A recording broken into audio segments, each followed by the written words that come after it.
Good evening, everybody. Today is June 9th, if you didn't know it, 2025. And this is the regular meeting of the Board of Education.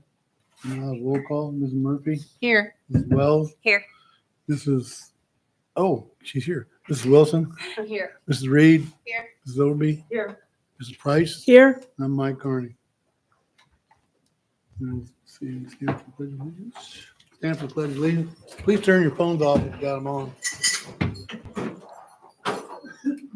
I pledge allegiance to the flag of the United States of America and to the republic for which it stands, one nation, under God, indivisible, with liberty and justice for all.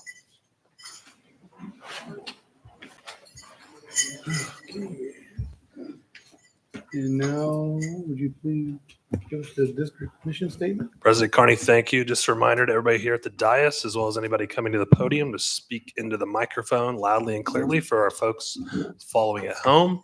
On to the mission of the Leavenworth Public Schools, which is to prepare every student for success in every classroom, every day. And right behind me is your board member commitments. Who's got the top one? Mrs. Murphy? I commit to facilitate the wonders and ask more questions. I commit to not agreeing to push through ideas until they have gone through a discernment phase, earning a majority of support. I commit to sharing my wonder with more clarity and share my discernment to provide thoughtful feedback.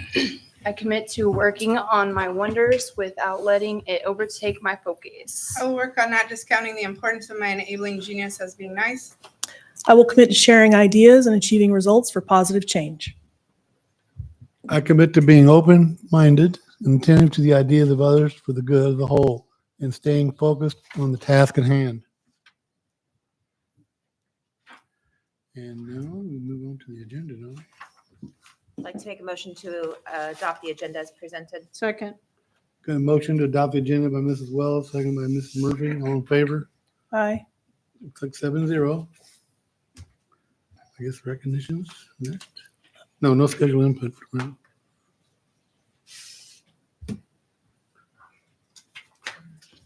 Thank you, Mr. Carney. I've got two groups here tonight, both of whom qualified for state competition in the spring. Several good things to be proud of here tonight. So up first is our boys and girls track and field team. And I'm going to have head coach RJ Suttles come to the podium, please.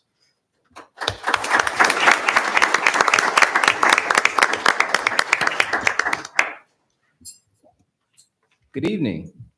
I just want to start by saying thank you guys for the opportunity to come be recognized. The group that we have did a phenomenal job preparing for the opportunity to put themselves in a position to qualify for state. So it couldn't be done without the opportunity that you guys provide. So we thank you guys for all your support and the help that we got from you guys to make sure that we got across the finish line there. As for the group of kids that we have, this is a fraction of what we took to Wichita to make that trip to Cessna Stadium to go compete. But every single one of them did exceedingly abundantly beyond what I could have asked. This is my second year as head coach here at Leavenworth High as the track and field head coach. We have a phenomenal staff. I have Coach Alyssa Wilson back there helping support as well. But we have a really good staff that has come together, and we've got kids from every event group that was able to put themselves in a position to compete at the state track meet. And so I'm just super proud of the group that we have, and I look forward to more things coming because the group that we have right now is fairly young. And so we'll have a lot of people coming back next year to hopefully challenge to do it again. Thank you, guys.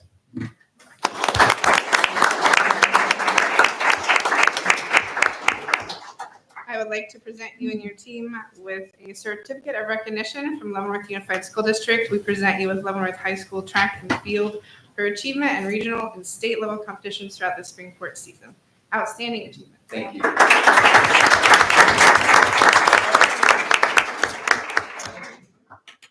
All right, track athletes, if you would make your way over there towards the LV logo.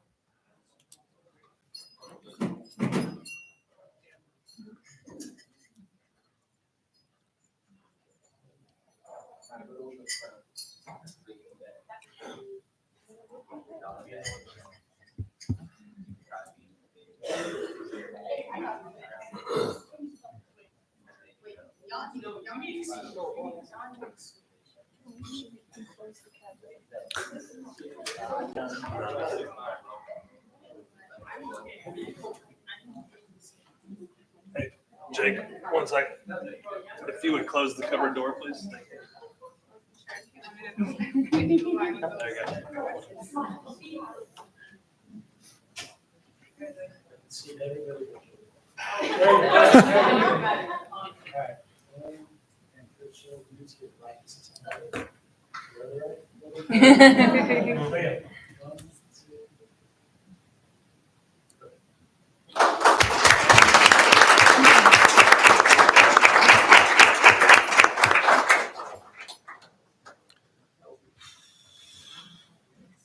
Stay here. All right. Thank you, Coach Suttles. Again, congratulations to our track athletes on a good culmination to the spring sports season. This season culminated at the Topeka's Capital Federal Natatorium. And here to introduce them is head coach Stenerson and assistant coach Akred of the girls swim team.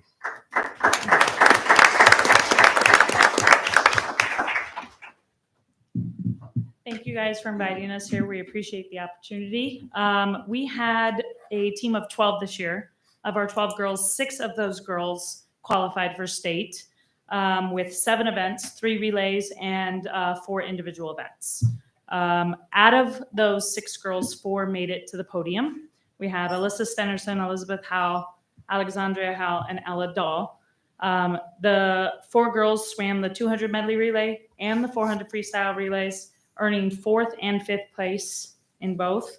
And then Elizabeth Howell swam both the 50 and the 100-yard freestyle, earning 4th place in both of her events. And she also was named a second team all-state swimmer as well. So, and Elizabeth's actually here to represent as well with all her cool medals.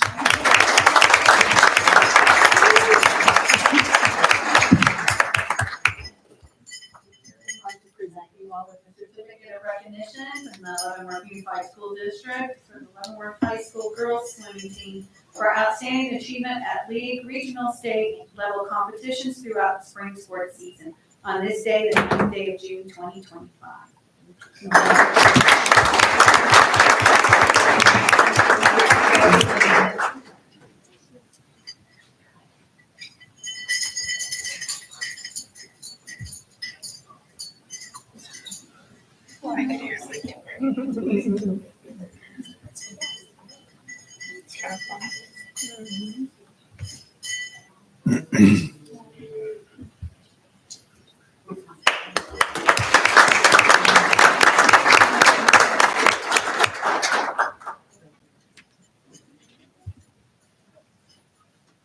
So they're gonna-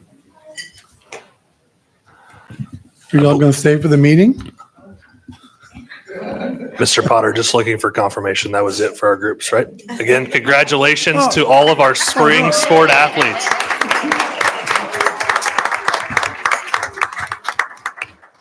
Thank you all for coming. I guess we can move right along here.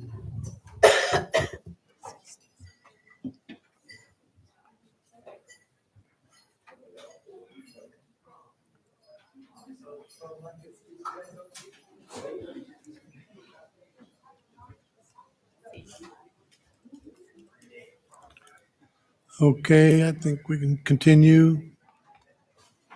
Item 3 is going to be the reinvestment housing incentive district with Mr. Vogel. President Carney, thank you. Our guest tonight is Mr. Vogel from Heartland Housing Partners. I want to stress tonight is information only, but it's under the assumption that this may be action that's facing you here shortly. And when I say shortly, likely within the next fiscal year.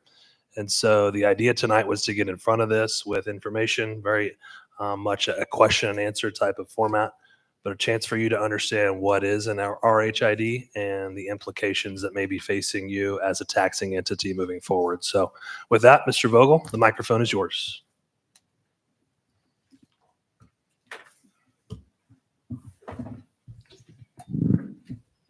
Thank you, Dr. Adams, and thank you, Mrs. Reed, for orchestrating us to come and visit about this. I've spoken to Mrs. Reed about reinvestment housing incentive districts in her capacity at the county. Thank you for coming. I looked around high and low, and you were the only name that I was given for anyone to talk to the school board about RHID. So Thank you. Well, that leads me into the introduction. Our company, Heartland Housing Partners, has worked on housing in underserved markets across the state of Kansas for about 12 years now. And first of all, we need to applaud our leaders in Topeka. I know we don't always, but they've had the foresight to see that housing is an issue and has been an issue in a lot of places in Kansas for a long time, starting after 2008, some places before that, 2008 housing crisis. And it's just moved across the state. I'm going to show you a list later of all the places that are using this tool, and it's places very close to you all. So first question is, what is a reinvestment housing incentive district? Reinvestment housing incentive district is a way for real estate projects to capture future real estate taxes through the increased value of the land. So a little bit of a mouthful. I'll have a slide that'll maybe clarify that in a bit. It has been around since 1998, but has become been used much more regularly in the last 7-8 years across the state as well. RHID's permitted uses, basically it allows those future real estate taxes to pay for infrastructure costs, to keep it simple. You can see the whole list of infrastructure costs and infrastructure related soft costs. It also includes, there have been two provisions. Once again, Topeka has been aggressive, or the state legislature has been aggressive on these programs. And two things they've done in 2021, they allowed for second story buildings that are in downtown areas to be able to use their building construction as an eligible cost to be recovered later, or to be reimbursed later. And in 2022, we saw a lot of lots around the state or that already had infrastructure in place, but the economics didn't work for those. So the legislature said that if infrastructure has been in place, so I mean streets, utilities, been in place for 10 years, you could once again use the construction cost as an eligible expense. Here's where I hope this explains it a little better than I did in my opening. So we have a piece of property and it's getting taxed at $100 per year right now. A developer or builder comes in and puts a house on it and it becomes taxed at $1,000 a year, much lower numbers than would actually occur. The taxing jurisdictions would continue to receive that $100 a year and the additional $900, and there's a lot of complexities in this, but keeping it simple, the additional $900 would be reimbursed to that developer to help offset those infrastructure costs. And I'll get to why those infrastructure costs need to be offset later as we continue through the presentation. RHIDs are for up to 25 years. In a community like Leavenworth, I could imagine that it would probably be around 20 years to make most projects work. I won't say that as fast and hard. Much smaller communities, we often go out to 25 years. And the Leavenworth County has said that they're adverse to anything 15 years, but they also said they were open to listening on a project by project basis during that meeting. So, and when you limit it to 15 years, it becomes difficult for certain types of projects to occur because there's variables that happen, such as doing some offsite infrastructure like a street to get to a development. The RHID creation process, wanted you all to see this because it's important to know that you won't come and be blindsided by an RHID. In order to create an RHID, there are 3 public steps at the city level. So ultimately, this is a city's decision to enact an RHID district. And there are 3 steps. So the projects become very well vetted. In addition to Leavenworth County, the county's also requested quite a bit of information if an RHID were to be approved. So projects will be well vetted when they come your way. But the other thing that we always do is when we start a project that has a potential for an RHID, we visit with the developer and the city about visiting with the county and the school district early on so they know it's coming. So you won't be blindsided that you get a notice and say, hey, you have to choose whether to accept this RHID. The one important thing on the bottom, last section is a public hearing. That's the 3rd step, but there's one 4th step. That 4th step is that you two taxing jurisdictions. The county and the school district have 30 days if you want to veto an RHID. Your action can be taken by inaction, meaning if it sets for 30 days, it would become enacted. I suspect with the level of scrutiny that we might have in Leavenworth or in Leavenworth County, that you might want to take action, but we'll decide that when the time comes. You may be asking, I gave a similar presentation to this, or starting at this point, to the Leavenworth County Development Council. And in Lansing, there's been a lot of questions about a potential RHID and the value to the community. And what we noticed there, the discussion became so much about RHID that we forgot the real issue that we're dealing with. And the reality is, Lansing and Leavenworth have serious housing problems, and there haven't been houses built here in a long, long time. And one of the things we always say is, even if we're talking about building homes, by the way, I do a ton of consulting around the state, been involved in, I don't really know, 35, 40, 50 of these around the state in some capacity. I also do my own development. I was talking on the way up here with one of my partners in the development in Edwardsville, and we said, hey, the market will tell us what we need to know. And that's the same thing that's occurring in Leavenworth. The market is telling you what you need to know. They are not interested. And we'll get back to that a little later. But we can fix that. A developer that is interested in Leavenworth had his own housing needs analysis done. That analysis was done by RDG, which is a well-known housing study group out of Omaha, Nebraska. They did the state's housing study in 2021. They did Lansing's housing study. And they did one for this particular developer, by the way. Dr. Adams, I'd be glad to send that to you, and you can forward that to your folks. Just didn't want to bring it because it's a stack this high. So that study showed that there is a need for 593 housing units by 2035 in Leavenworth.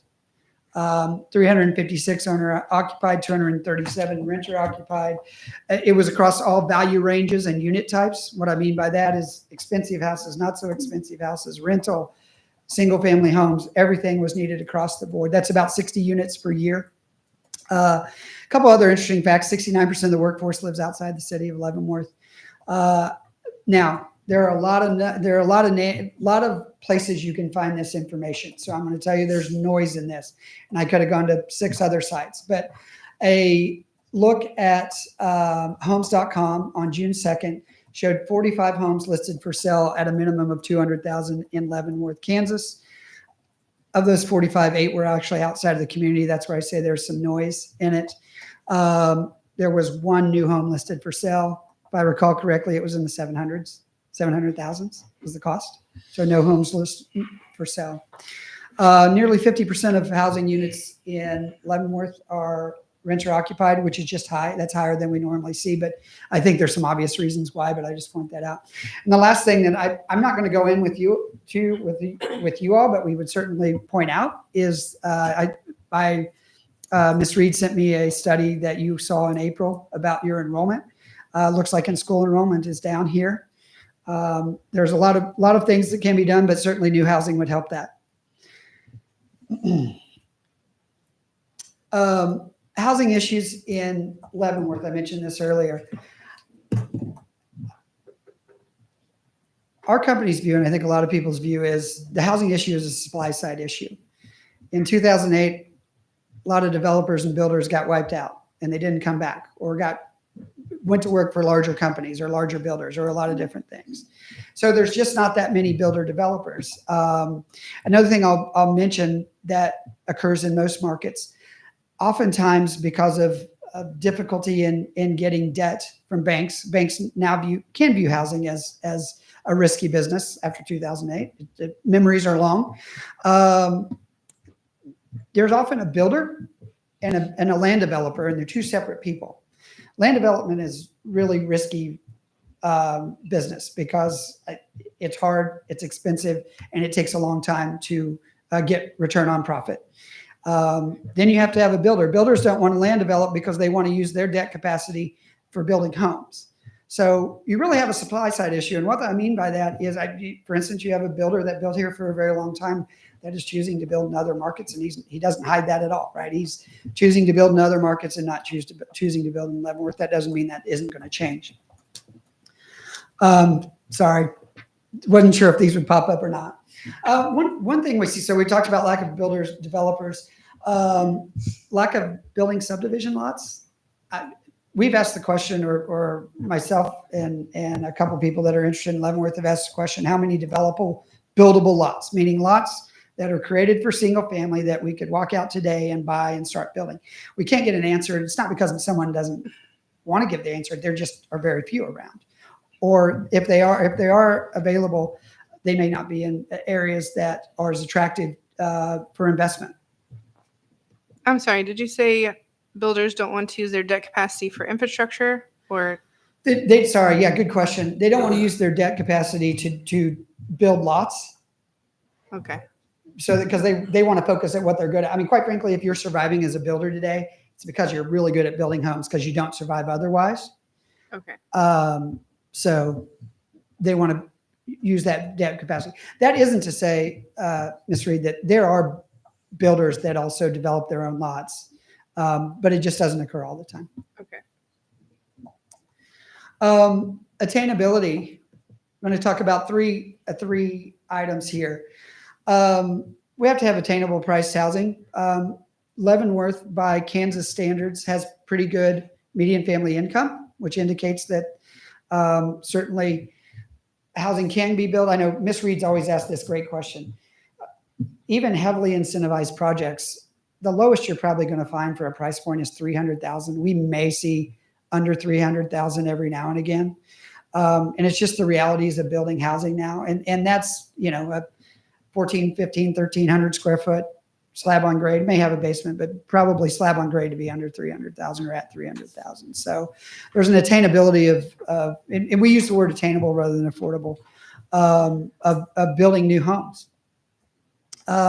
Existing home renovation. There may be people that want to downsize or move out of their current homes, and different families could move in those homes, or different people could move in those homes. But where would they go if they want to stay in Leavenworth? There's no homes to purchase here. And then the last one, we've talked a lot about new homes. Talk about rental development economics. The rental market just does not work in almost anywhere in the state of Kansas, or most places, without being heavily incentivized. Even some of the large projects you might hear about or see about in Johnson County have some type of incentives. Economics just don't work because of the cost to build, interest rates that have gone from 3.75% to 7% have all created tremendous headwinds on rental projects. So the economics don't work for rental projects without being heavily incentivized. That's where you would see an RHID be used to help offset the future real estate taxes by reimbursing that developer for their infrastructure costs for a rental project.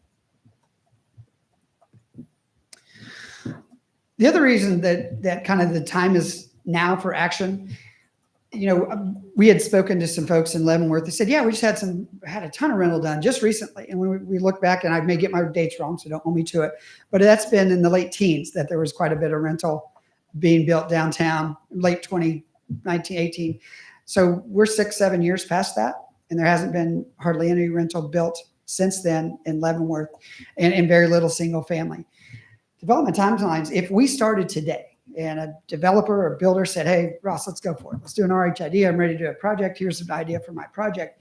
At best, we would maybe have people moving in before the school year in 2027 if we started today. That assumes things go pretty smoothly. It just takes that long to develop. I use the word development. So time for action is now. I know the city is considering some action. I don't know exactly what that is, but the city is considering some action on RHIDs.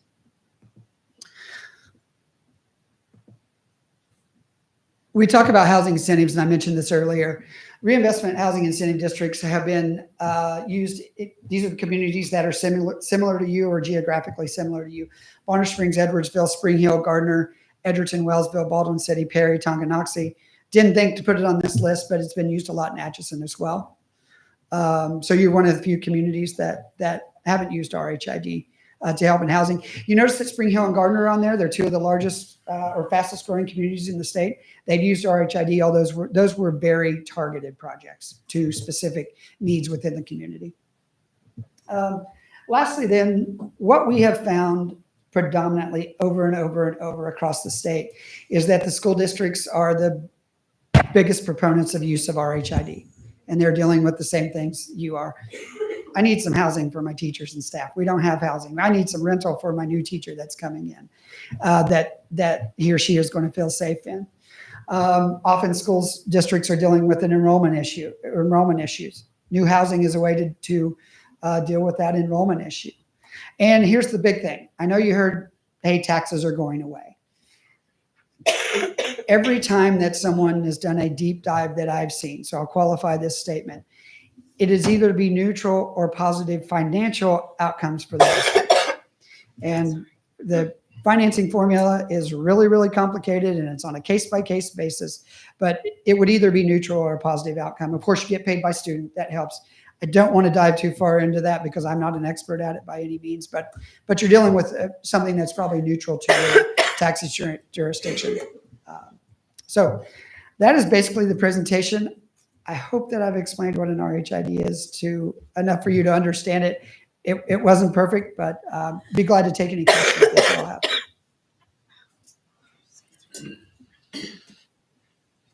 Perfect. Thank you. No, my brain was wrapping. Okay, sorry. I'm glad to answer them. So you're basically telling us that on this concept like this, 90% will go to you for development. There's not negotiation processes of where we say, yeah, we might consider this idea as a community, but we think a 65-35 split would be better and more economical for us. It's a great question. I was just giving you an example of how RHID works. And I countered it. Yeah. No, just as an example of how Yeah. RHID works. Sometimes, not often, there will be negotiations about splits, and that is occurring. It's occurring in a community close to you all. So it does happen. So is there a ballpark though that is what is usual? Like you say, median house value now is basically 300,000. What is the usual cut right now? I didn't mention one more thing because I didn't want to confuse the matter. The 20 mils that goes to the state for schools is retained, or it doesn't come to the developer. So between that and several other things, it's usually about 84% of the future real estate taxes. Okay, thank you. You're welcome.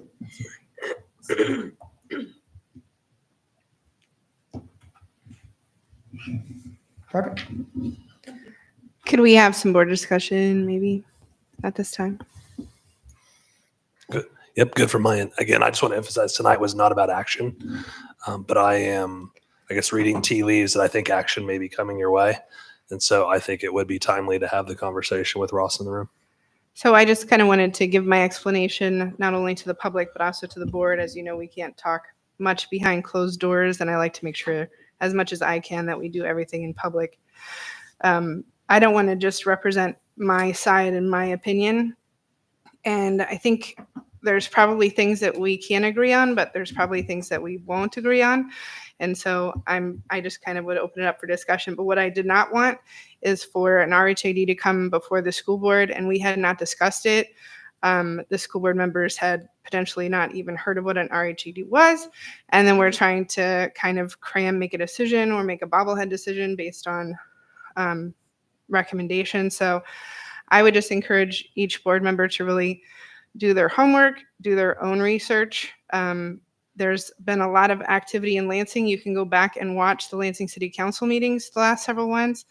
There's a lot of people that have done a lot of research and that have stood up for their neighborhoods. And I don't want to name drop anybody, but there's definitely people that I can get you in contact with in Leavenworth County that have been able to dedicate a lot of time, not only with state statutes, but also researching what the effects they believe these kind of things will be. The last two, if I'm not mistaken, failed in Lansing City Council. And I don't know exactly where they're at with that, but it's a many-tiered process. It's not like one fails at the city level, then you never see it again. It might come back. So to me, it's something I'm still researching, and I've already spent a lot of time researching it. And I wanted to give a heads up to my fellow board members to please make sure that you've researched all sides of it. Every time I hear someone speak on it, I think this was probably definitely the second time I've heard Mr. Vogel, but every time I've heard someone speak on it, I learn a different viewpoint. So I'm going to give you some of my questions that have come to me, kind of where I sit on it and for the different reasons. So you can kind of see why I wanted us to discuss this tonight, because I wanted to put my thoughts before the board also for consideration. We have developers that have developed in Leavenworth City that no longer develop in Leavenworth City. I don't know if you've taken time to meet with any of those, as I have, but it's very interesting.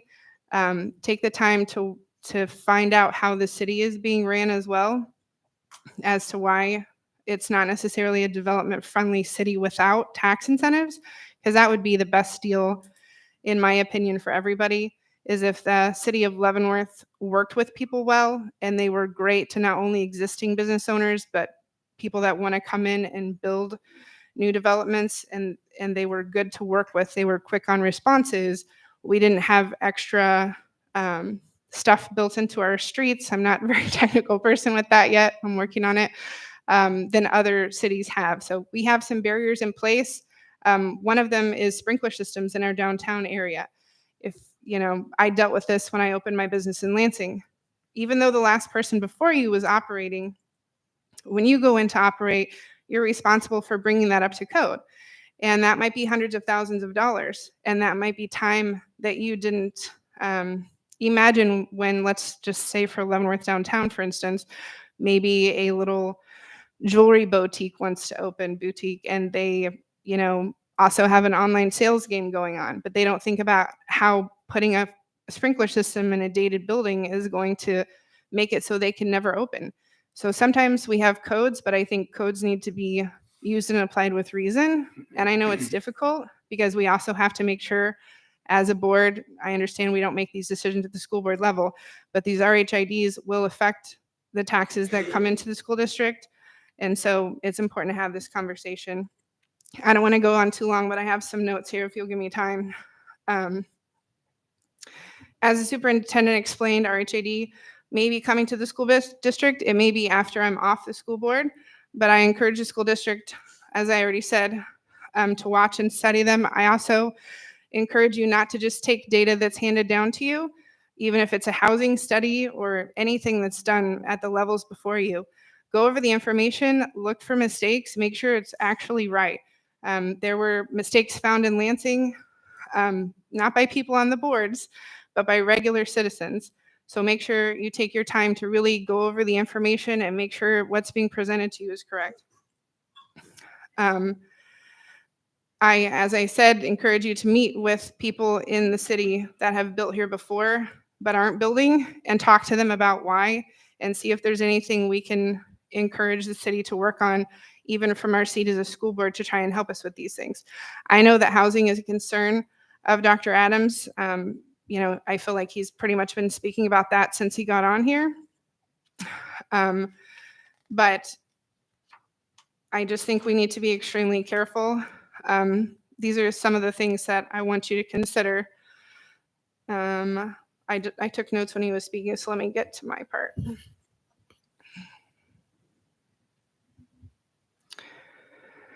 Let's say that your neighbor's house burns down and they had no insurance and they could not afford to rebuild their home. Would you pay for their home to be rebuilt? If someone wanted to move into the empty lot behind your home, or let's say maybe 417 houses, would you want individuals from other areas whose politics may differ from yours? They may change the tide of the local landscape and even the state level. We had a Lansing City Council race that was decided, I think it was 2 years ago, by just one vote, if I'm not mistaken. Our senatorial race here was really close. So sometimes when we think about homes, we don't really think about all the impacts of those homes, but we also have to take into consideration urbanization that can happen. We have to understand that we may be taking a step to become like Johnson County politically, which obviously some on this board would want and some wouldn't. But I think it's just important to make sure that we understand all the impacts and of what could happen. And obviously Leavenworth is completely different than Lansing. And so one of the things that's critical is to make sure that you understand the kind of developments that Leavenworth might be looking at versus the ones in other neighborhoods. Let's see.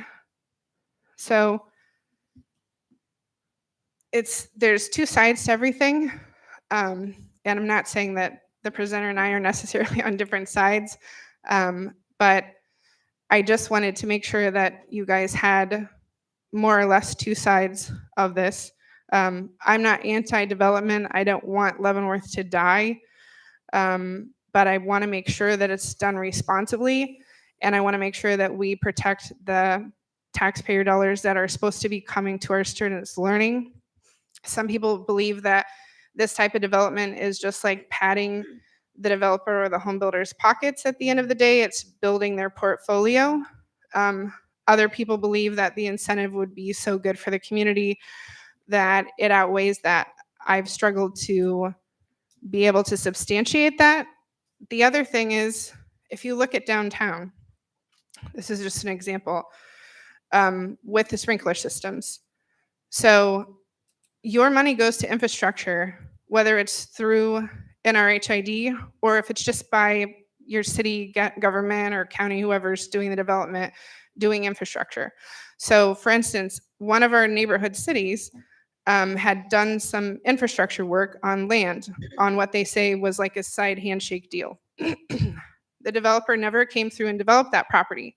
So even though the Lansing City Council put Lansing City taxpayers' money into potential infrastructure, the land still sits empty. And so sometimes they look at the RHIDs as more of a guarantee, because if you want something developed as a city and it's good for the people, it's the right decision for the schools, etc., it's not bad for the taxpayer, and you have to decide, is RHID the right mechanism, or are we going to be able to find someone to come through and do it in a way that we're more familiar with, where the city pays for the infrastructure to be done to make it a developable property. So your taxpayer dollars are going to that irregardless. If they do the infrastructure in hopes that someone will come along and develop it, or if you use an RHID where you have people on board.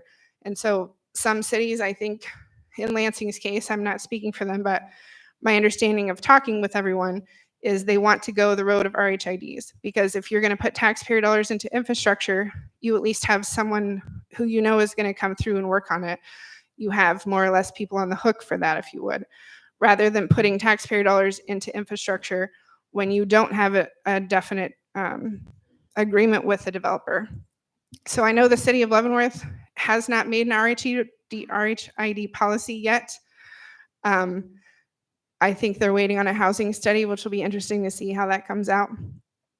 But I just wanted the board to kind of start doing research on it now and know where you stand. And I would love for the school district to put an RHID policy together, like the county has done, which basically just lists out for, how we want to be contacted, how much we want to be involved when these projects come along.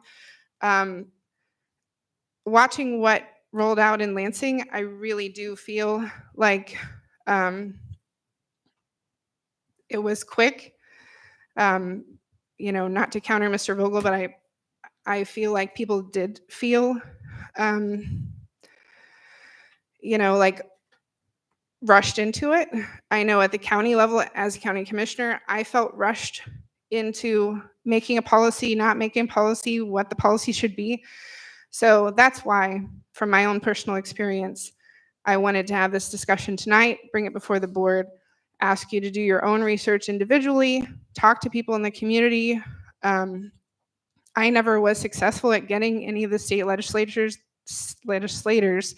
that voted on this latest policy in 2023 to have any discussion with me as to, we had a Republican majority at the time in the state house. And so I was trying to figure out, why did the state level legislators think the RHID policies were good for a city like Leavenworth? And I have not gotten any of them to answer that for me. So I'm still trying to research it for my own. Hopefully I've done a decent job at explaining how confused I am on some of the matters, which is why I wanted an official presentation to be done to try to hopefully add some context, and so my opinions would make sense. So that's where I stand at right now, is that if we were going to approve something, I want to make sure that we're going into it educatedly and that we've all researched it. Thank you. Anybody else? I just want to say one thing real quick. I talked to one of Leavenworth's largest developers about 3 times a week, and he's worried Leavenworth is not going to grow. All the actions towards Baser, Tongi, he talked about Gardner Edgerton and those kinds of communities, they're growing. Leavenworth is not growing. All you got to do is go up here at the bridge and see all the traffic comes across that bridge, day one way, one the other way. People are living across the river, but working here. And then why aren't they here? Because nobody's developing anything. And I don't think you're going to see much development. It's a great idea if you got development, but I think he mentioned something about the fact that they're not going to get ahead of themselves on it. Anyway. So one school of thought is to set policy not during the heat of the moment, but rather when the time is cool. So I just wanted to entertain, is this a conversation you want to continue to have where we could bring model policy drafts for you? My concern is trying to set policy when you then have implications right in front of or right behind that. So would it make sense to set policy now, just like a broad economic development policy, whether it's RHID, TIF, CID, et cetera? I hope that these opportunities continue to come before you, but having that set now helps future boards as well as the current board. Okay. So with that, our team will bring you draft policy to consider, with the idea that this would likely be an ongoing conversation, but hopefully having something set in stone before impending decisions are in front of you.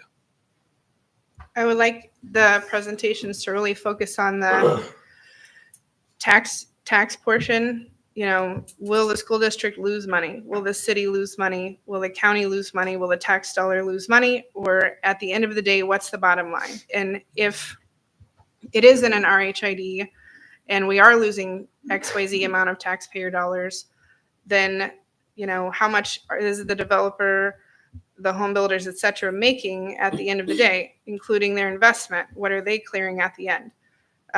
If we can get some real life examples of those from the communities around us, I think that would be really helpful for us to be able to look at that. I think Marty Kobza, Lansing superintendent, if I'm not mistaken, had put out a study that was not favorable towards it.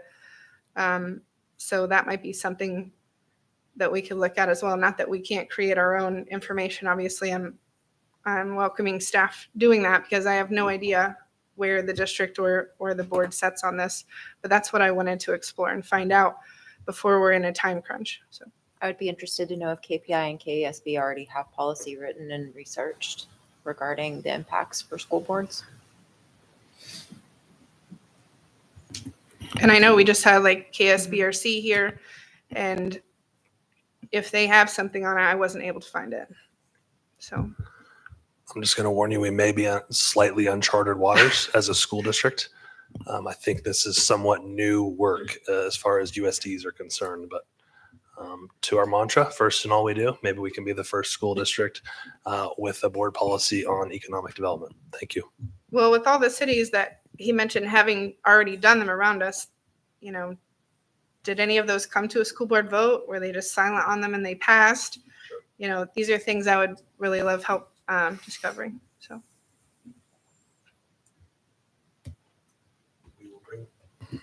We will bring you back something to consider here in the upcoming months. Thank you. Mr. Vogel, thank you for your time tonight. thank you.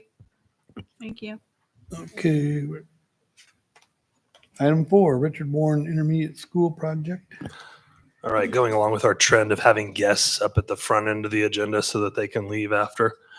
This is a capital project that has a third party, so to speak, that's here. And so that's why we put it at the front end of the agenda. There was no other reason. So it is an action item for you. It is specific to the intermediate school and specifically tied to the, I'm going to say the infrastructure needed, if you will, in order to move the NETI programs fully over there for this school year. So Beth's got an introduction, and then we'll take questions as appropriate. Brian, can you open that, please? Okay, so as Dr. Adams said, this is due to moving the NETI programs to Richard Warren Intermediate School, and the map is on the next page. So this shows the first floor at Warren Intermediate School. The blue lines reflect what is the project. So there would be a doorway built with badge control access. And then there's a wall built there in the collaboration area so that can be enclosed. And then there would be another door built at the stairway for controlled access. And that is so the students could not go up the stairs, but the students on the second floor can still go down and out. There's also going to be it's not going to be a door, but it's going to be a pass-through way built into the wall between B104 and 105. Currently, that's just a solid wall, so there'd be a doorway put in so that the people can move back and forth between the two rooms. Okay, so that's the project. Is that on the first floor or the second floor? First floor. Okay. So we have partnered with Gordian, and John Greider is here with Gordian. They do job order contracting, and that's how we've partnered with them. They have a list of construction tasks that are from the Sourcewell bid, right? And so the project is given to a contractor, and then they put together a proposal. So the proposal that they put together costs $86,500. So that's It's like 87, 5, 86, 70.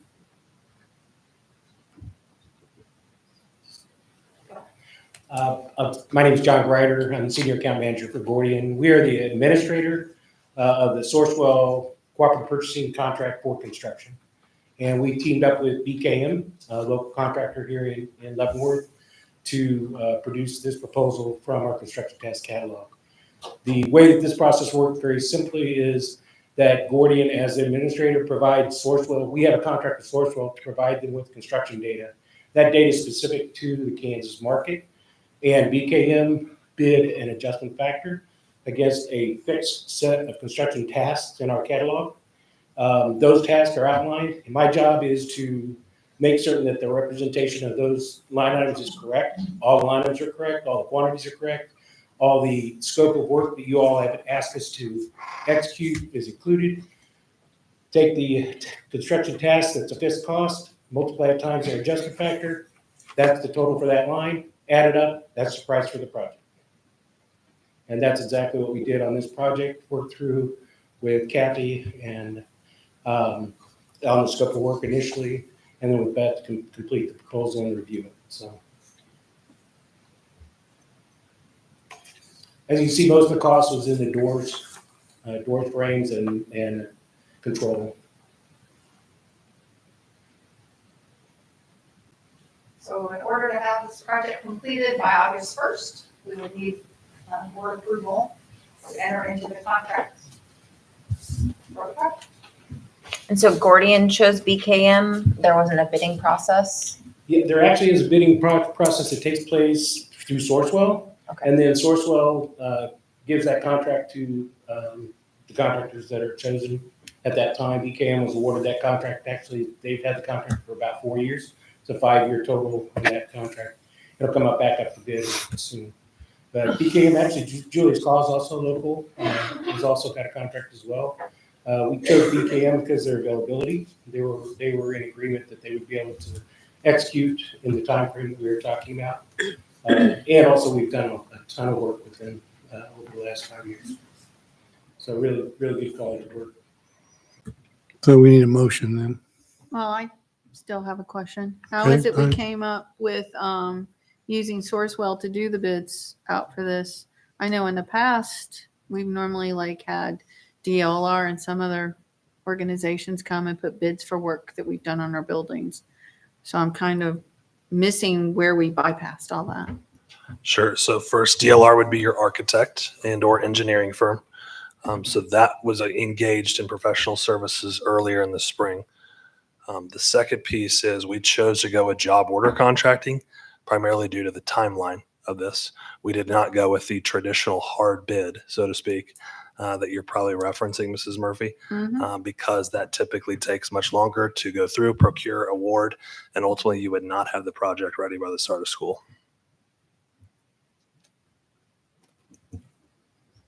So essentially, the Sourcewell is already an omnibus contract that's done all that negotiations, all of the sourcing or whatever. We're just going in and saying, we want this job done. This Thank you. meets competitive bidding guidelines on every single line item. Thank you. Thank you. Now can I get a motion? And this is coming out of capital. Yes. I'll do a motion that we approve this project. I second. Got a motion by Mrs. Overby to approve the project for Warren, second by Mrs. Price. All in favor? Aye. 7-0, looks like. Moving along. Beth, thank you.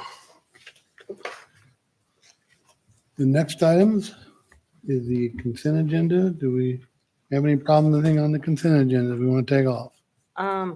I would like to take off item 5.4, just one job description, the Assistant Superintendent of Student Services. I just wanted to wordsmith a piece of that and suggest some edit. Okay, 5.4. Anything else? I want to pull off 5.1. I did talk to Beth about it, but I had a couple of concerns I want to make sure that are shared. 5.1? 5.1, Oh, checkbook register. okay. Check register. Do you want to keep them in the order they're in or the order in which they were pulled? Good. You got it. I'd like to make a motion to approve the consent agenda as amended. Second. The motion to approve the agenda is amended and seconded. All in favor? Aye. 7-0. Okay. We're going to talk about the, Checkbook register. Yeah, your next agenda item. Okay, that's yeah. fine. But for everybody's clarity, might help because it might be a while before we come back. I have check register as 8.1 and I have job descriptions as 8.2. Make sense? Yes. I did them in the order they're occurring and not the order in which they were Okay. pulled. good idea. We are now ready for an executive session, Mr. Carney. Mhm. Okay.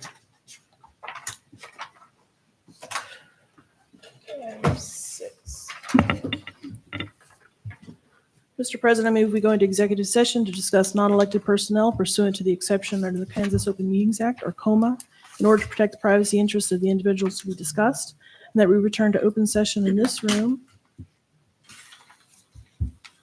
at 7:35.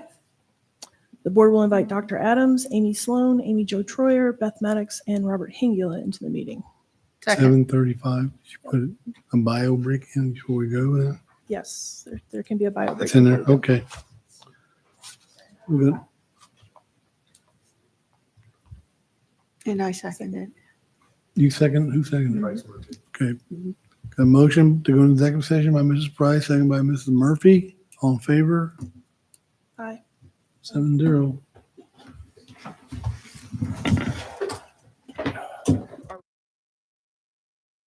We have multiple motions to attend to. First off, I move to approve the staffing report as presented. Second. Okay, we got a motion by Mrs. Price to approve the staff report. And second by Ms. Murphy. No, Ms. Ms. Wells. Wells. Oh, Ms. Wells. Sorry. All in favor? Aye. No? Okay, no, and Mr. Reed. Any particular reason? We were in executive session for that, so I can't discuss it out here. We can go back in if you want. I did lay my concerns out when we were in executive session. Oh, well, never mind. We're going back in executive session. Okay, so 6-1. The next one is move to approve the starting classified pay rates as presented. I'll second. A motion on the pay raise by Ms. Price, second by Mrs. Overby. All in favor? Aye. Like 6-1? What? 7. 7, okay. Next. Okay, the next, we're reading a resolution. So motion for final action of the Board of Education in regard to the non-renewal of a teacher's contract where no hearing was held. Resolution 24/25-024.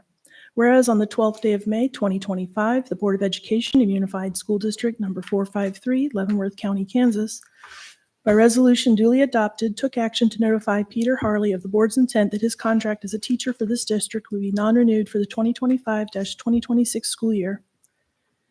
And whereas pursuant to the resolution, the clerk of the Board of Education gave written notice to Peter Harley on the 14th day of May, 2025, of the board's intent that his contract as teacher for this district be non-renewed for the 2025-2026 school year. And whereas after extensive consideration and thorough discussion of the matter, the board has determined that the matter should be resolved as hereinafter indicated. Now therefore be it resolved by the Board of Education of Unified School District Number 453, Leavenworth County, Kansas, Section 1, that Peter Harley's 2025-2026 school year contract as teacher be non-renewed on the 9th day of June, 2025. And Section 2, that the clerk of the Board of Education give Peter Harley a signed copy of this resolution in person or by United States mail or by email. Adopted by the Board of Education of Unified School District Number 453, Leavenworth County, Kansas, on this 9th day of June, 2025. Okay, the resolution stands as read. Do I have a second? Second. We have resolution presented and seconded by Mrs. Wells. All in favor? Aye. 6-1.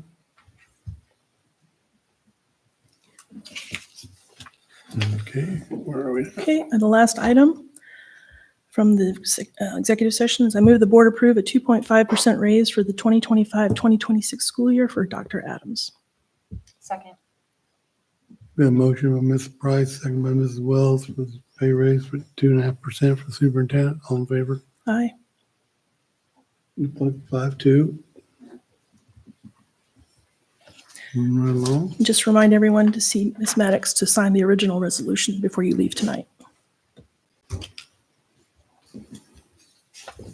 So we're up to the consent agenda, correct? You there yet? Yep. So just a reminder, we were going to go in the order they were listed. So 8-1 was previously 5-1. Okay, Checkbook register. okay. So I was going through it and I noticed, and I did talk to Beth about it, and she got to me very rapidly, and I truly appreciate it. We had fees at local restaurants, $330 here and $40 there. The thing is they were listed under, rather than lunches or meals or something else, one would be supplies and materials.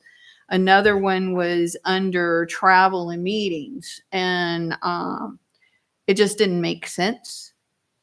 I mean, it's lunch for whoever, be it 1, 2, 20, is not supplies or materials, or travel if you've not traveled, meetings possibly, but even a celebratory is not a meeting. So that's why I had a question on it and just wanted to be transparent, because we're in an age where we just sat here and had to go through trimming and culling so many things from our budget to get down to break even. And now we're spending $100,000, almost $100,000 to do work at Warren and whatever else may come up. You know, I wanted it to make sense. Thank you. So are you saying that things were filed? I mean, is there Just going through the ledger wherever it would say of restaurant X $300 and some odd dollars. And I let me see if I can. Mr. pull that. Sifford, will you pull up the report and zoom in on the specific page and line item that's referenced, please? Thank you. It looks like page 12 of the check register. I see 2 local places. So 422, a purchase of local X 334.81, and it's listed as travel and meetings. What do you feel the line item should be listed as? Well, it wasn't travel. It's a local restaurant. Meetings, I found out it wasn't a meeting. It was a party. Will you please zoom to the top to show the column header?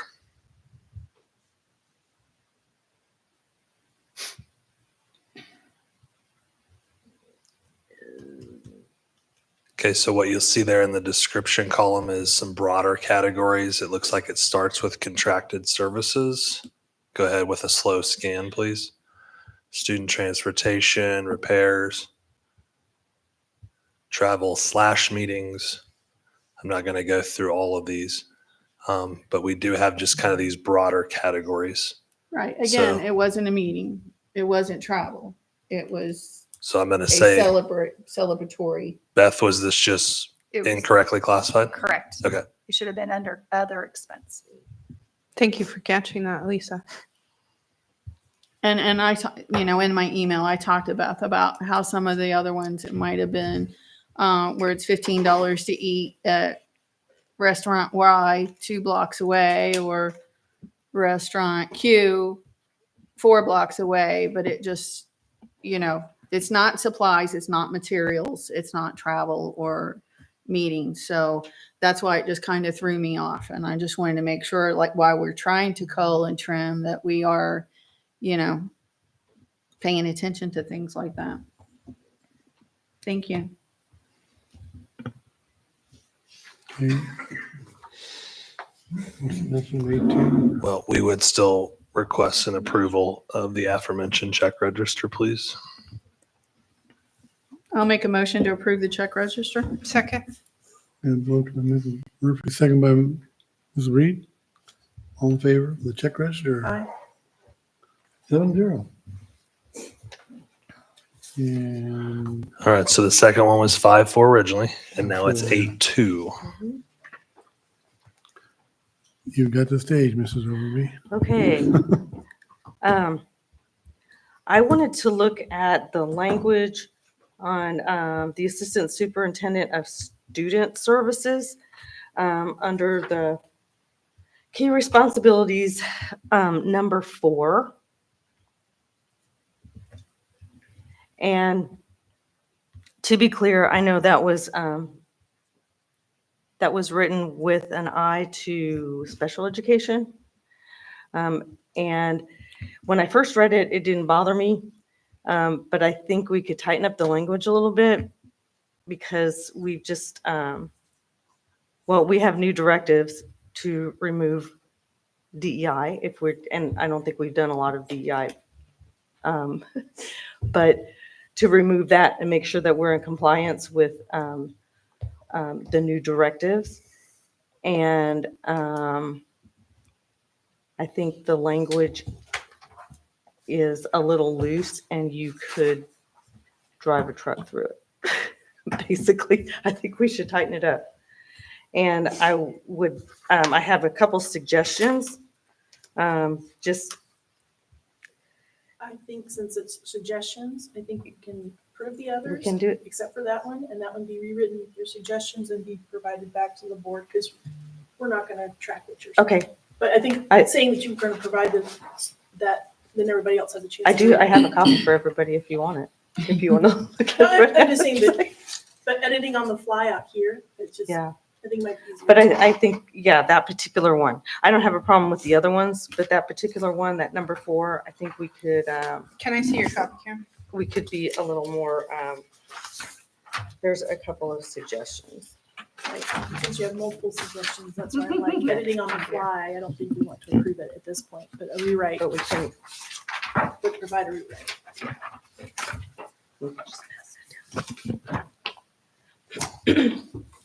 just so that we're in compliance and that we're more precise in our language. Thank you.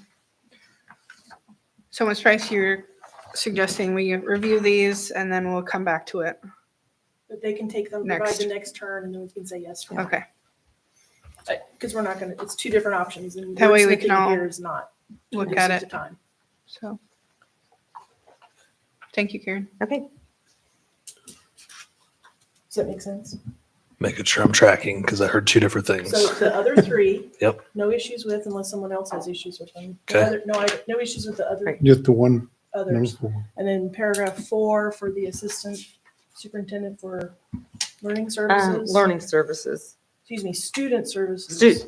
Yeah, Student student. services. Okay. Is the one that you take. That's the clarification I somewhere needed. between Yep. these- Somewhere between these, because there's two suggestions for the same paragraph. Right. I don't think we want to edit in public. So I would say take the suggestions, come up with the new language, circulate with everybody on a Friday update, and then we can go from there. Okay. So to restate what I think I heard, Are we going to move That- this to next month? then? No, just that one. Okay. Just that one. It's just the one part of the one. So We- we have the ability to send it back to you, and unless there's somebody who wants a correction, further request of Mrs. Overby, make those changes and put it in the BOE, because it goes in effect July 1. Yes. I think we could do that. And then unless somebody, if everybody will take a look at it, we'll do her correction. And then unless somebody opposes those corrections, then that would be we would see it in the BOE FYI. Yes. Okay. So I guess it would be, we approve them with the additions of, or correction to that one. Corrections of Mrs. Overby. Yeah. Okay. 9, well, we would request action on 8.2, please. 8.2. The 3 job descriptions as originally proposed and the 4th one with amendments. Yes, so I move that we accept the job descriptions as presented and that amendments to the assistant superintendent for learning services, student services be provided back to the board. Second. We got motion by Mrs. Price to, what was that mouthful?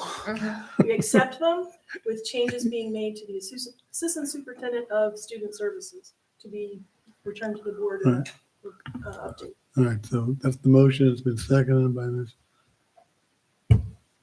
Wilson. Wilson. Ms. Over Wilson. there. Is your hand high? Is your hand high on that? Okay. All in favor? Aye. 7-0. There. Now we in 9. Sorry, I guess I should have made a motion, but I'm just trying to keep it clean. Yeah. Now you're ready for 9. Number 9. Call a doctor plus. I think the doctors are coming.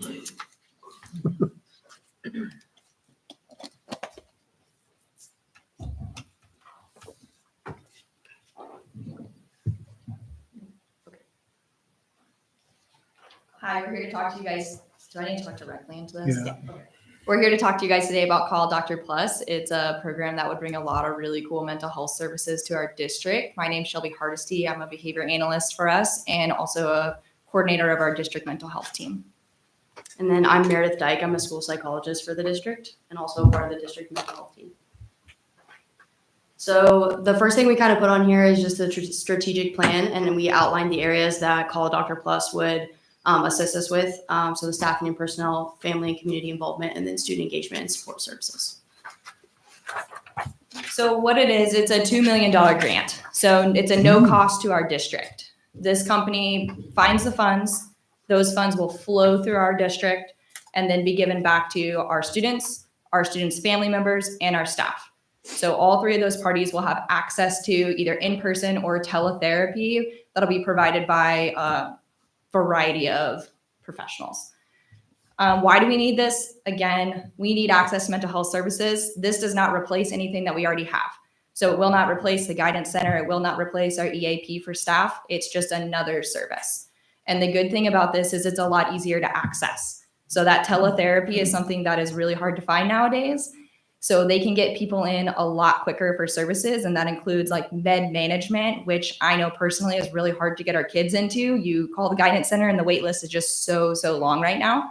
So this is just another service that we'll be able to hand to parents. And if they want to do it, they can do it, and it'll be at no cost to them. All the money, again, will flow through the grant. Is that guaranteed, that 2 million? Yes, at this point, they've said that they found that Okay. $2 million and that it would be a 3-year contract. And what's your deadline for submitting the grant requirements?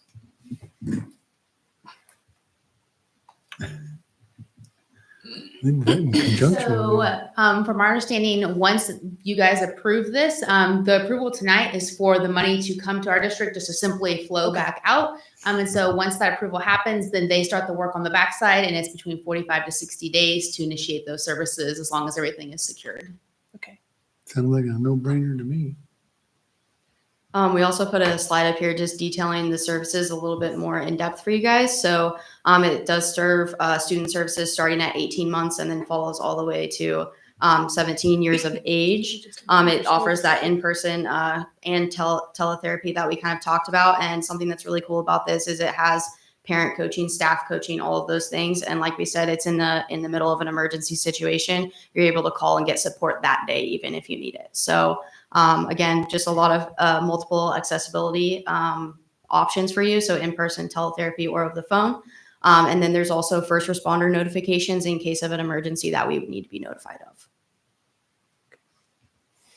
You know, is there anything they can do? We have several students that are 18, 19 years of age who could still benefit for this. Is there So- nothing here? So it does cover 18-year-olds. So what it does is each time there's an incident that happens, it makes an individual eligible for 8 sessions. If they're 17 or younger to 18 months, they get an additional 12 for being a pediatric. Okay. So an 18-year-old would still get services, but they would get the 8 sessions and not the pediatric additional 12. Okay. Thank you. As a student. What? As a student. Yes, as a student. But again, if a student's mom, for example, and dad got a divorce and parents were seeking care, they could also seek care through this for themselves, and they would get 8 sessions themselves as an adult. So is the care based on incident? Let's just say there's a child that has 18-year-old child that has one problem and they've gone through the sessions, but then mom and dad get divorced. So now there's a whole nother problem. Are they going to give them another 8 Yes. sessions? Okay. Yeah, Very good. So Thank you. every time something happens, 8 sessions are allotted. Thank you. So speed to care, any routine care that you're looking for, you're looking at a 2 to 3 day wait once you contact them. Urgent care is a 1-day wait, and any emergency care is same-day care. And again, this is a 3-year contract. So once we say yes today, that 45 to 60 days goes into place, and then we should be locked in for 3 years with that $2 million grant. Do they provide any kind of analytics on usage? They Not talk, that I wanted details. It's just like, hey, we had 42 requests for help for same day or whatever. yeah. So we'll get quarterly reports of usage, not the details of who Right, I and those don't types want of things, just but yes, we'll get numbers. some details as far as like suicidal, what types of cares were being provided, those types of age ranges. So then we can do anything on our end if we want to be more proactive, or if we see more trends, we can be able to implement things on our side to help support students. They'll provide that to us on a quarterly basis. Okay, thank you.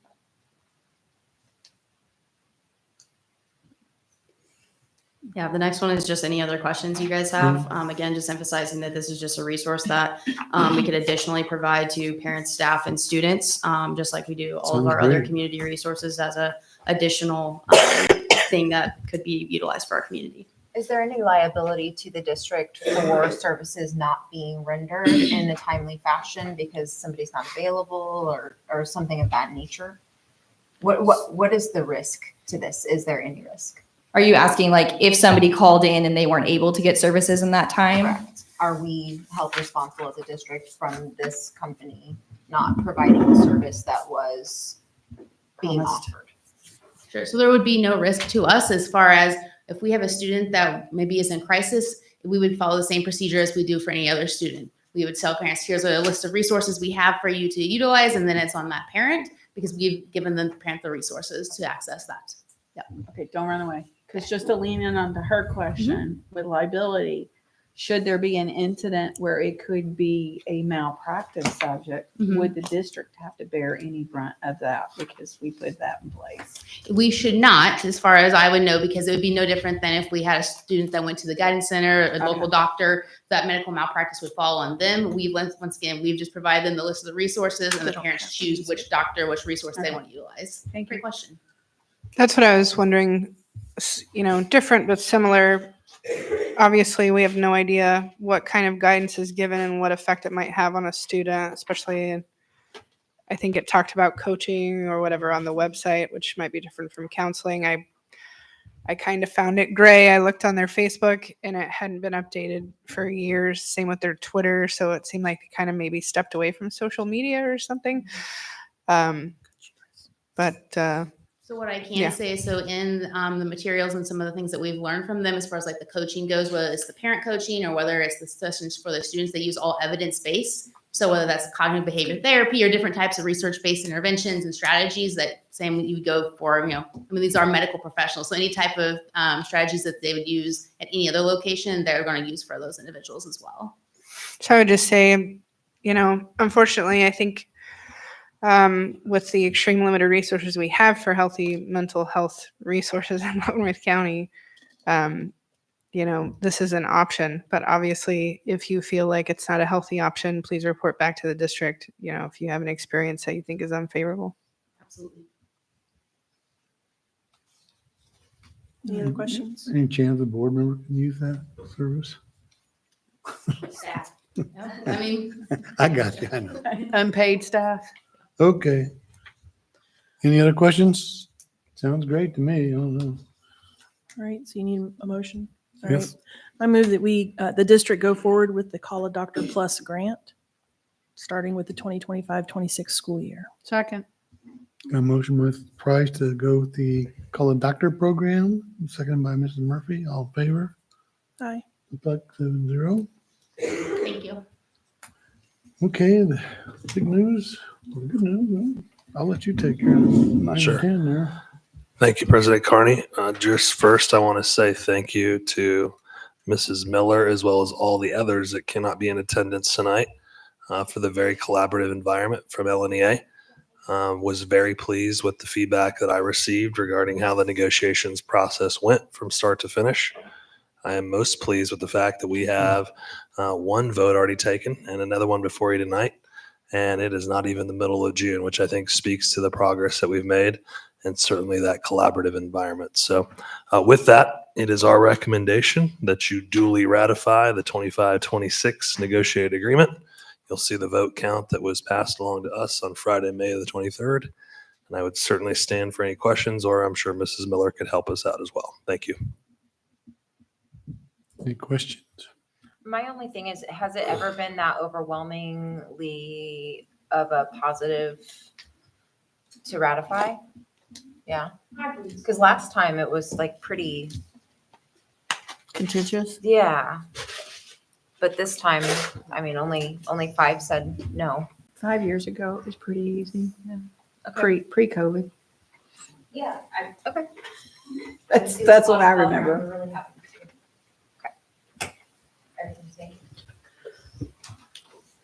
I'd like to make a motion to approve the ratification. Second. Got a motion to approve the ratification of the negotiated agreement for 25-26 by Mrs. Wells, seconded by Mrs. Murphy. All in favor? Aye. Like 7-0.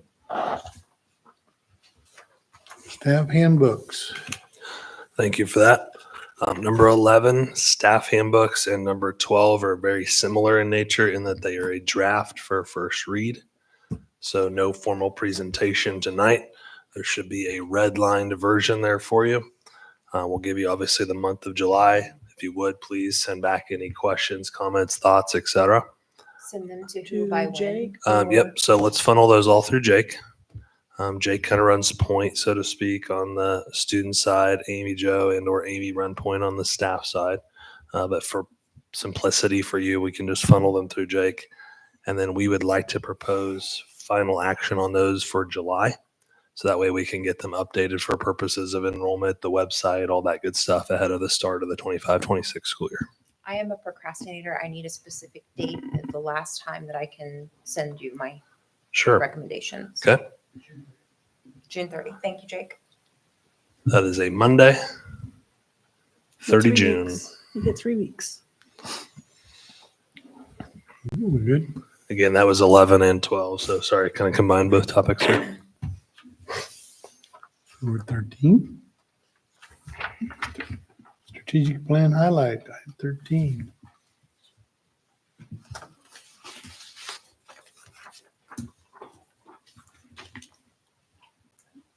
All right, thank you guys for giving us a few minutes, especially this late in the evening, to go over where we are with our behavior management task force. I've asked Meredith to join us in our presentation tonight, as she's a member of our behavior task force, and thought maybe she could bring some insight, as well as just once again applaud the hard work that the teachers have really done this year to get us up and going with all the work that we are doing with this. So we'll start with just a brief overview of our task force goals and the status of those goals. If you remember, we started this work last year and about January, and so we set those goals. So we just kind of want to work through those with you. Yeah, so going for goal number 1, so we just wanted to review and then adopt a evidence-based classroom management model for us to follow. So we achieved that goal by selecting safe and civil schools. Our second goal was to develop a tiered response system for common behaviors. And so with the behavior task force, we developed a list of common behaviors. We were 75 on that list, and then developed a response system for, is that classroom managed? Is that something where I'm going to put in a referral and the administrator will come to me sometime within the day to deal with that? Or is this an emergency, like I need an administrator right here, right now type of situation? As well as a communication plan for each one of those behaviors and a playbook that goes with that. And so that goal was met as well. Yep. And then goal number 3 was just identifying those supports that staff and students were continuing to need with the basis of going through behavior. And again, this was another goal that was met. And then Dr. Adams also had a goal that was in his evaluation for decreasing office referrals and incidents. Those are your ISS and OSSs by 10% by this school year. And that goal has been met as well. And we'll go over that data in just a second. Yeah, so this was just, there was a survey that was sent out in May to staff and just kind of to get a perception of how this school year went about kickboard and behavior entries in safe and civil schools as a whole, champs, all the things. And so this was just a quote that was taken from that survey of one of the perceptions that was given from the staff member, just talking about a lot of the great improvements that we've made as a district as a whole with our behavior and incidents and things like that. So our first data point is referrals. So once again, this is anytime a teacher, administrator, or staff member reports a behavior concern. This is not an ISS, this is not OSS, this is simply, there's been a misbehavior in my classroom, hallway, cafeteria, wherever it is, I'm reporting that and documenting that. So that's what this is. And so you can see we are at a 29.6% decrease. Last year, we had a little over 11,000 office referrals, and this year we had about 7,820. We do believe that this number actually could be greater of a decrease. However, because we didn't have a unified system for referrals in the past, we had some people put some of those referrals in PowerSchool, just in log entries. We had some doing Google Forms. We had some doing paper pencil, which then some of those individuals said that like those forms just got thrown away and never actually got reported in the system. So we do believe this decrease may actually be larger, but because we didn't have that unified system until this year, it was hard to tell. So this is just a compilation of everything we have in the system. Yep, and then we have a top 5 behavioral referral categories. So those are all listed at the bottom. So eloping, building, physical aggression towards students, chronic disruption, defiance, noncompliance, and then skipping class also. And then if you look at those, we categorize them as this school year and then also last school year. Okay. Yeah. And so last school year, the reason why the data is not for last school year is because this is directly out of Kickboard. We didn't have Kickboard last year, so that data was not able to be classified as such. So next year, moving into this one, then we'll actually show the data from this year compared to last year because it'll be that So this is establishing the benchmark. Correct. essentially. Yes. Thank you. And then this is just a spread of referrals by grade, so you can kind of see where the referrals tend to fall. One thing to really kind of look for is those years where we tend to see the highest are our transition years. The first year when kids are in kindergarten, that tends to be high. The year that our kids are going to 5th grade tends to be high. The year the kids go to 7th grade, that tends to be higher. 9th grade, once again, tends to be higher, and then it trickles back off as kids get through their senior year. So those are really important data points for our teams to remember. If you're a building that has those transition years, we really need to hone in on those and make sure we're teaching expectations and holding kids accountable for those. Yeah, and then going off the number of incidents. So again, an incident, just as a reminder, is any time that a student would get ISS or OSS for a behavior that is exhibited. So the number of incidents, as you can see, also went down from last year. So last year we were setting about 2,300. This year we're setting just under 1,800. So that was a significant decrease. There's also a chart showing the behaviors or incidents that most likely or that most often get reported on Kickboard. And then also going off of building over here, looking at what referrals were at last year in the blue and then what they're now at in the red. So every building also had a decrease in the incidence of behavior that was reported in that as well. We also looked at days of suspension because that matters as well. And so last year we were sitting at 10,634 days of suspension. And this year we were sitting at 6,849. So that's about a 35.6% decrease in the number of days that kids were actually able to stay in the building versus being sent out and not getting instruction. Yep. And then manifestation. So manifestation is something that we look at, we have to hold whenever a student reaches 10 days of suspension or more. And we had a 53.7% decrease in this as well, which was very significant compared to what we were at last year with 177. And this year we're only sitting at about 82. And then we also looked at long-term suspensions and expulsions. So those are those kiddos that are out for the full year or anything over that 10 days. And so last year we were sitting at 72, and this year we sat at 41. So that was a 43.1% decrease in the number of long-term suspensions and expulsions. Yep. And then access helps for behavior. So an access help is just a form that a teacher, staff member can fill out if they continually have behavioral incidents with a student and they are seeking more help than the interventions that they can already provide in the classroom. So this just looked at those access helps that were submitted last year and then this year, and we had a 34.7% decrease in those as well. And then we also looked at repeat offenders. And so those are going to be students that receive 2 or more suspensions during the school year. So looking at that, we had 14.4% of our students have received a suspension. So any Leavenworth student, 14.4% of them have received at least one. Then when we break that down and start looking at repeat offenders, 6% of all of our student population has received 2 or more suspensions. So much less. But what really I want to hone in here is this, is that of the students that get suspended, so of that 14.4% chance, or those 14.4% students, 41.4% of those students have been suspended for 2 or more days. So when we talk about why don't we continue to suspend students, there are students that sometimes that's all we have to offer. But it also shows that suspension isn't the only answer, because we know that once a student has received a suspension, the likelihood that they're going to get suspended again is a 50-50 odds that they may get 2 or more suspensions in a row. And is this tracked over the student's career with our school, or is that within a school year? So that would be within just the school year. But what I can tell you just by combing through the data over these past couple of years is more often than not, those students that are repeat offenders, I can put money on that they're probably maybe likely to be repeat offenders over and over again, unless we can get certain interventions and strategies in place to help prevent that from continuing to happen. Well, maybe this new college will help with that. Yeah, absolutely. The next thing was the basic 5 behavior benchmarks. So we kind of broke this down into time on task. So this would be time that a student is observed doing what they're expected to be doing in a classroom, and then opportunities to respond. So how many opportunities they're getting to respond to a prompt or something like that.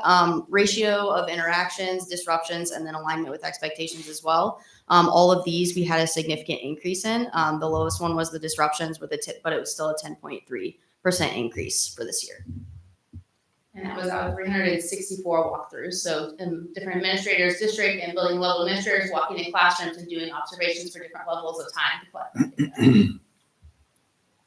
Just a couple of additional statistics here, just to once again really emphasize the importance of the work that the team has been doing. So when we look at learning loss, so once again, whether a student has an ISS or OSS, we say they're not in a seat in the classroom getting instruction. And so that's lost instructional time that impacts test scores, outcomes, etc. So this time last year, we were sitting at 74,438 hours of lost instructional time. This year was much less, 47,943. We still have work to do, but it's still a much better number than where we were last year.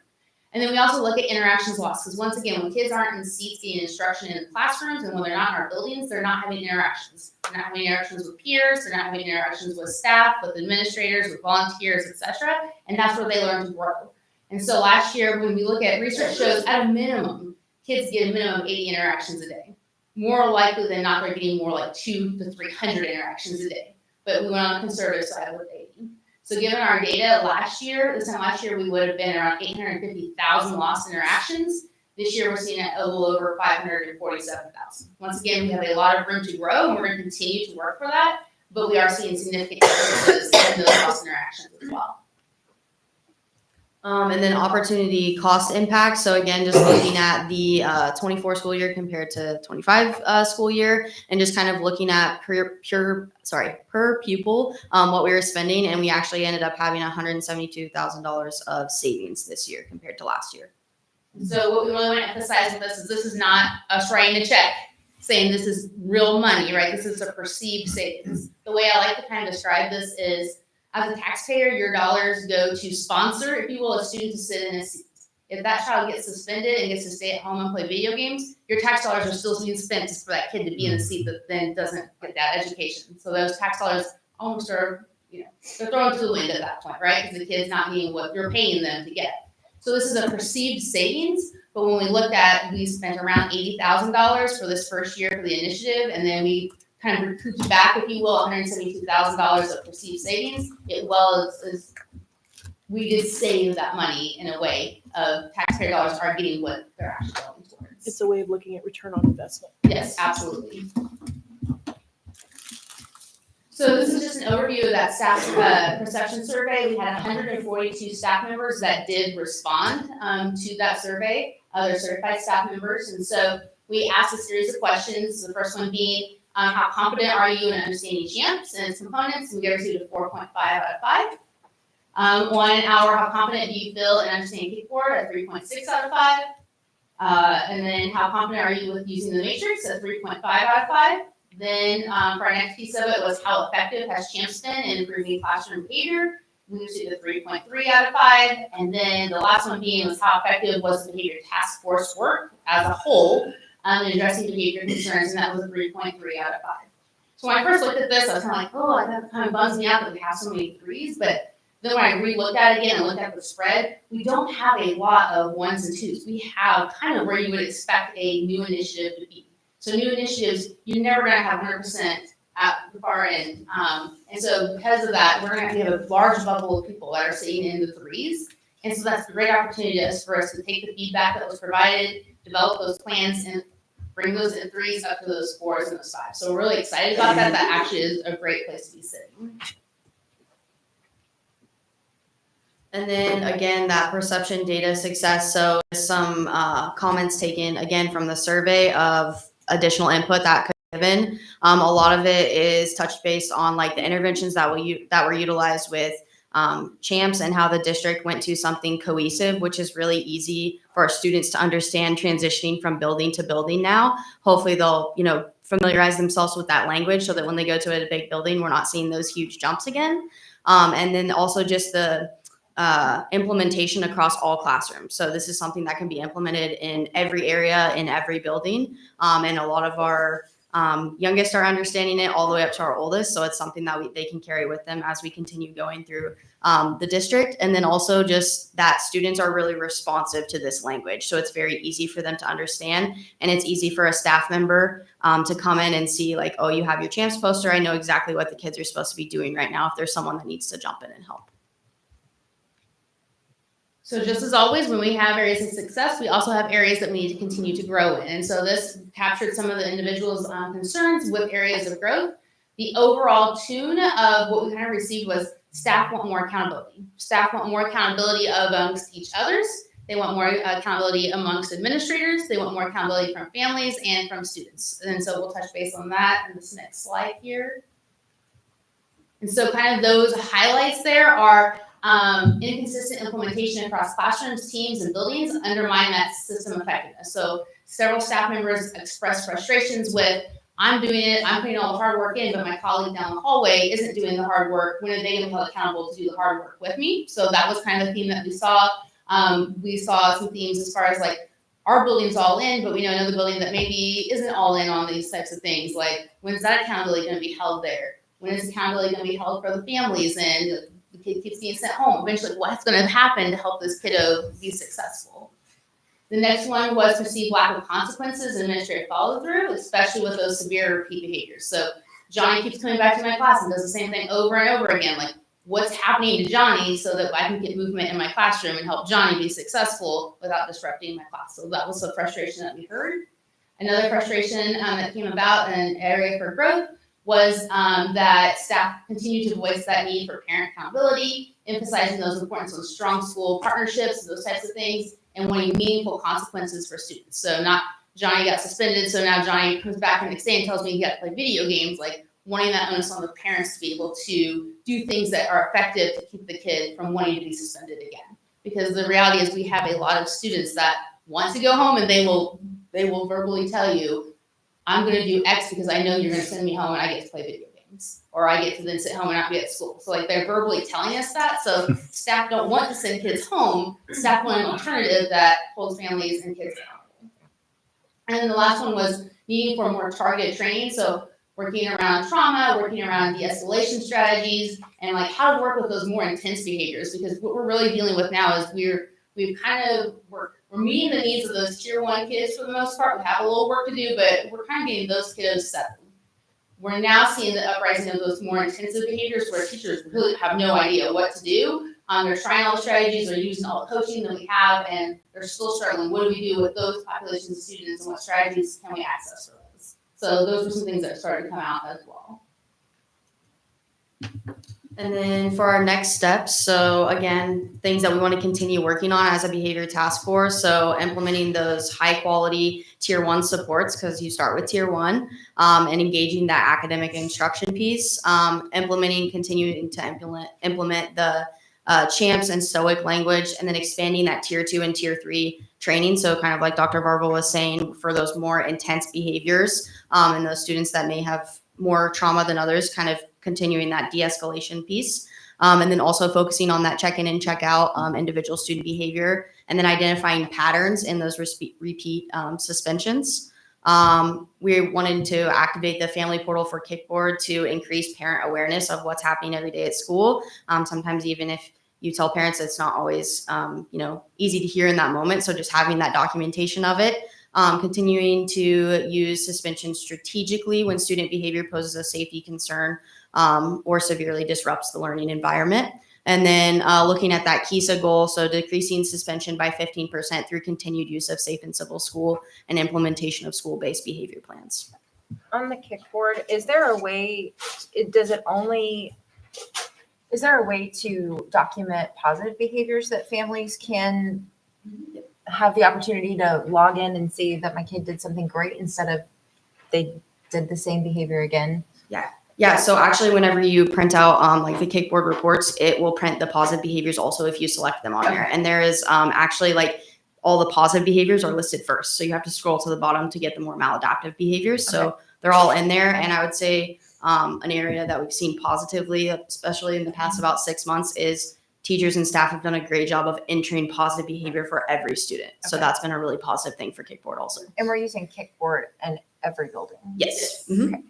Yep. And so with that parent portal, with activating it, there's no cost to us. It's something that's already included. We use this year to calibrate and get staff well versed as we can. So then this fall, we'll activate the parent portal. So every parent will receive, hey, here's your letter, here's your activation code. If you want to use this, you download the app on your phone. And then parents in real time will be able to see like, hey, like Johnny got a positive referral for following CHAMPS expectations. Oh, Johnny got sent to the office for running down the hallway. So they'll be able to see that. So hopefully that will help parents be more in tune with what's happening with kids. Because oftentimes, if they get a phone call and it's already after the fact, the parents want to know in real time what's going on. Or Johnny will throw away his behavior report so the parent actually never sees it. Well, that's not able to happen anymore because Johnny's mom has it on her phone and she can say, hey, I saw you got trouble 3 times today. What's going on here? So that will hopefully help with that accountability piece. And so kind of outlining of what our outline looks like for the next upcoming 6 months. So in July, we're finalizing those school-based behavior plans. So every building will have that school-based behavior plan. Here's how we do behavior here at David Brewer, Leavenworth High School, etc. All the staff will receive a copy of it, as well as it will be posted on each building's website so that families can see that information as well. We'll be providing training at New Teacher Academy, so all new staff will be trained on this model and methodology. And then they'll have ongoing training throughout the year for that. And then starting in August, we'll continue to deepen that capacity with staff by doing building level professional development. Jacob Edwards is going to come for one day and do a half day with elementary and a half day with secondary, just to continue to bolster this. And once again, like, we can't just say we met goals, like we're done. Like, this has got to continue to stay at the forefront if we want to continue to see change and change over time. So we're going to continue with that piece of it, and then continue with those data reviews that we do at cabinet level, building level, our TSA accreditation level, et cetera, site council levels, just to keep that data at the forefront and making good decisions based off of that information. And then our plan will be then in January to come back to you guys with our year 2 semester 1 implementation results, where we're heading, what we're seeing with trends, et cetera. So you'll continue to see that and be able to look into the results. Any questions? Yes. They told me to exercise my wonders. Absolutely, wonder away. So I've been through this several times, and there are several comments that they don't feel like they were trained well on it. Now, I know one thing a professional does not want to have to do is keep taking training on something they already know how to do. And I'm assuming this was done confidentially, so you have no idea who answered what. How are you going to reach out to these educators who still may be seasoned, but still don't feel that they were trained properly to utilize it? Oh, I was just gonna say, so one thing about the behavior task force is there's people from every building within, wherever that staff member may be.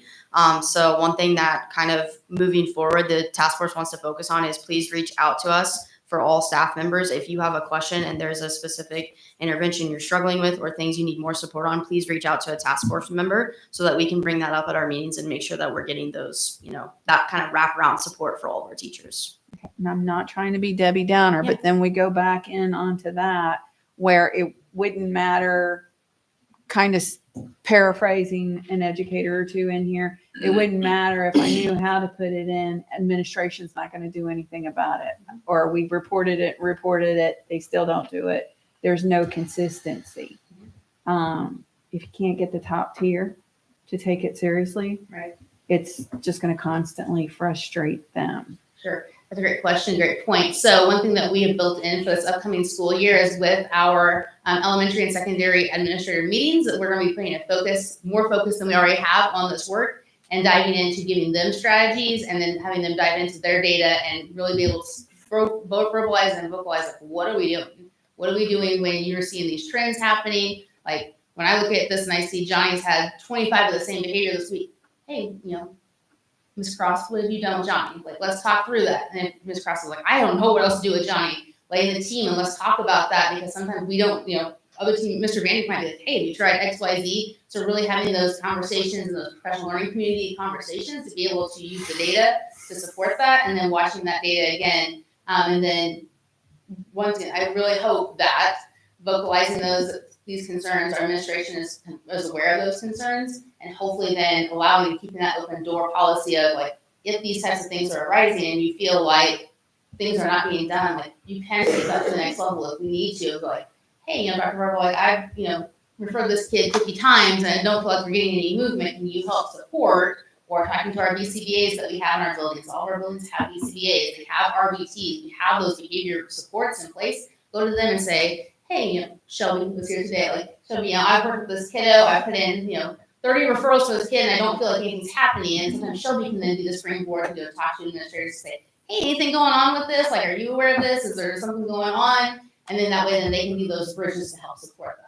Okay, thank you for Yeah, that. So the last one, I believe, is, and this is not so much a you problem as it would be a board and a board policy problem, but something I saw repetitively through here, we've got to get the phones out of these kids' hands. And I honestly do not think some of these things are not going to change until the phones are barred completely in the school, passing periods, whatever. And again, that's going to end up having to be a board policy rewrite, take care of. But it's just, I wanted you to know that I'm very conscientious about this. I'm glad this came in because my phone's already been ringing quite a bit about it, but Sure. that way I got to actually sit down and read it and see it besides whatever I was being talked with about. So thank you so very much. Absolutely. And to speak just for a second on the phone piece of it, you're absolutely right. Like that would probably be more of a board piece. I know that the high school has implemented some strategies, which I think has helped immensely with the phone piece of it. But once it comes to the accountability of is everybody following the policy that the school has put in place, and then what do we do with the kids? They're like, nope, I'm not going to follow, your rule. I'm not going to put my phone in the bag. I'm not going to do the things like just to suspend them and send them home. Once again, they want to be at home anyway, and they get to use the phone that there is borrowed somebody it else. from. So it's kind of that repeat, that round. So I do agree with you on that piece of it. That's something I've heard over and over again. Like I do think that's something that the board's probably going to have to tackle at some point. Thank you. Yeah. Any other questions? Where are we at with that phone piece? I know that we had done that at the high school. Did we have plans of doing that in other buildings or? With So- the phone policy, Sure. put the phone in the. So in my mind, there is a phone policy. It's whether or not it goes far enough Yeah. to meet what I'm going to say is some educators' expectations, right? Some parents' expect. I don't know if it meets everybody's, right? We do, to be clear, we have a current policy. It would not represent I think I heard you say it over here, It's not bell to bell, which some people have a fundamental belief is what Right. we need to explore. So you have, I want to clarify, a current policy on the books. So at the high school, is it when class starts, it goes in a bag on their desk, they get it back at the end of class period? Yeah, so then the issue becomes it's not truly bell to bell. So then there's these interim periods throughout the day in which a student can access a phone. Then, of course, is the second piece. So you have policy adoption, which in my opinion is one phase. And then you have policy execution, which is the next phase. Policy adoption obviously happens here. Policy execution happens, in the day-to-day trenches by our building administrators, teachers, et cetera. So So if I think you have kind of both of those, if you will, that are part of this issue. do we have that at the middle school? Sorry, do we Where- have what? Are the cell phones going in the bags during I class believe they period? can use their phones just on passing periods, I think. Yeah, the middle school policy is going to look different than the high school, if that helps. So I don't have like a side by side in my mind, but they are different. So But we don't have the secure bags at the middle school, or we do? to my knowledge, we're putting them in the. That I have like brown paper sacks, like, right? Sharon, yeah, so like it's basically a brown. It's more of an integrity thing than it is anything. Teachers have been, starting in December, at Warren Middle School, we started mirroring the same High school policy. procedures, thank you, the same procedures as what they do at the high school. So teachers are initially told students need to put the cell phone away when you're in class. If they don't put it away, if it comes back out, they give them their bag. The bag stays, the envelope stays on their desk. And then the student puts the phone in the envelope and it stays there. So teachers are not touching it at all, so that liability is off the staff member. And then they do have use of it during lunch and passing periods, just like at the high school. So the middle school doesn't need any more resources than what the high And school then has? in our intermediate school, the students either keep them in their backpacks or the teachers put them in a lockbox at their desk. Okay. Just to be candid, I think that the feedback that's coming out of the survey is what staff want is no cell phones. No cell phones at all. Like, so I know From that some first districts have bell went to from last that. bell. Some districts have went, what we're doing is just showing some success. There's everywhere in between of that, but that is kind of what the overarching comments are coming out of the surveys. Anybody that mentions cell phones, we just don't want cell phones, period. So, Thank you. anything else? Anybody else? Last chance. Thank you, guys. Thank you. Thank you. So, I guess everybody can read item 14, the big calendar there. The main one, make sure you're all here on the 14th of July. Or call in. Nobody, no speakers? None yet. Guess we're board member comments. Ms. Murphy? Well, I want to congratulate our teams on their exemplary accomplishments and their accolades within their sports. I want to thank all our presenters today for giving us, very pertinent information of things that we need to look forward to and maybe things that we need to adjust on our ends to try and make everybody else's jobs easier. I am excited about the Colodoc. I think that may help some of the issues. I thought diet was going to help too, but blueberries don't necessarily help everything as much as we would think it would. But I do think the Colodoc's going to help, especially with maybe some of the parenting and having more hands-on. So I do appreciate finding out about that grant and knowing we were able to access it. And I hope everybody enjoys their summer. Be safe. Thank you. Ms. Wells? Yes, I have one ask.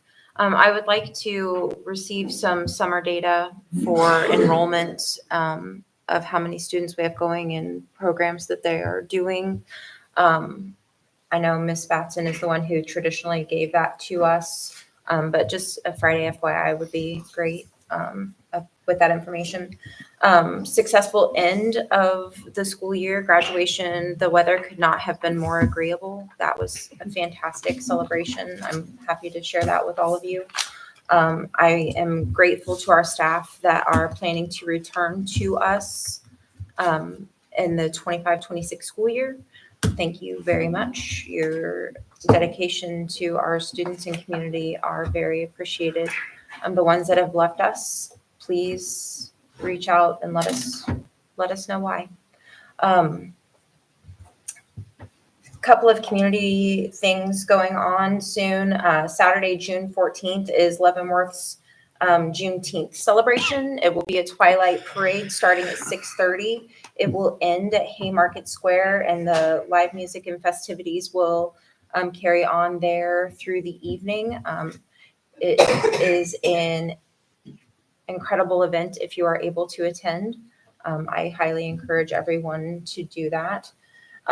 June 22nd is our family-friendly Pride picnic at Hawthorne Park at 1 p.m. Free food, free activities for the families. There is the splash park there as well for the kiddos. Since it's in the afternoon, hopefully we'll have great weather and everybody will have fun. Happy Pride Month to everyone that is in our community. We have staff, we have families, we have students, we have a large community of allies and supporters and people affected by this month. And thank you. Ms. Reed? I think. Sorry, I turned my microphone. I was coughing. I hope that all of our staff are having going into a good summer. I hope that all of our students are going into a good summer where they're going to be able to spend hopefully quality time with their families. And I would just ask everybody to kind of keep eyes out around you. Not everybody has a safe home when they're outside of school services. Sometimes it gives them more time to be in a worse environment or an unsafe environment. And so just keep eyes out on, on your neighborhood whenever you're driving around. Just keep eyes open. There was a little girl that was very young looking, like 3 or so, on a street corner on 4th Street the other day by herself, and you could tell she was crying and there was no adult around. And I was so glad by the time I pulled around the block, there was at least 2 other vehicles that had pulled over to assist. So Leavenworth's not perfect and we don't all agree on everything, but I think that we still do a reasonably good job of loving each other and meeting each other where we are. And so I just want to encourage people to just help keep an eye out on all the littles when they're out for the summer. Wilson? Just gonna mimic what everybody else said, but have a great summer. Enjoy it, make memories, and come back, and we'll see you guys soon. I'm This always is over last. me. Everybody always You're says not- you're not everything. last. You're not I would like to congratulate our teams that got recognized this evening, our swim team and track team. I'd also like to give a little shout out to our Special Olympic athletes who just had their state track meet this past weekend. And so I'm sure we missed it this year because my daughter was sick, but I'm sure it was it's always a lot of fun. So congratulations to our Special Olympics athletes. Have a wonderful summer. Lastly, Sunday is Father's Day, and just to put a good word in for all our dads out there, our teacher dads, our administrator dads, our community dads, our every kind of dad, you matter, and you're needed. So happy Father's Day. Ms. Price? Alrighty, everybody's had some really good things tonight. Mine is going to go towards those summer session attendees, both the staff and students. Make the best of it. Enjoy your summer after you can, but while you're in there for the summer session, just make the best of all your learning.